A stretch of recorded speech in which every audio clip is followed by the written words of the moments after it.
బుద్ధిమంతులు ధనం కోసం పెద్దగా ప్రాకులాడరు. ఎందుకంటే ఈ శ్లోకంలో చూడండి,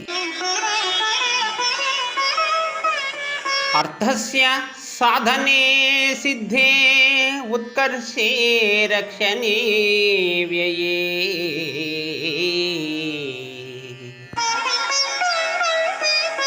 నాశోపభోగ ఆయాసః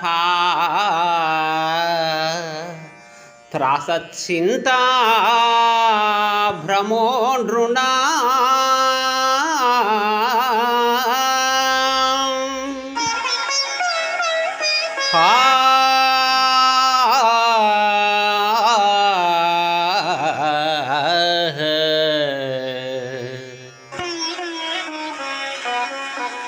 భావం: ధనాన్ని సంపాదిస్తాము, దానిని కూడబెట్టి పెంచి పోషిస్తాము, తదుపరి భోగాలకో వస్తువుల దేనికో ఒకదానికి ఖర్చు పెడతాము. ఇవేమీ చేసినా చేయకున్నా నాశం మాత్రం తప్పదు ధనానికి.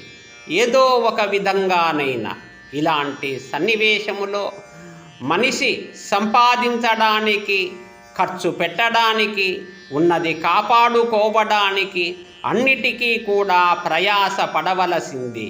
ఈ ప్రయాసలో భాగంగా మనిషి ధనం సంపాదించే ప్రయత్నంలో ఎన్నో అడ్డదారులు, అవినీతి, అబద్ధాలు, మోసాలు, దొంగ వ్యాపారాలు ఎన్ని చేయాల్సి ఉన్నాయో చెప్పలేము.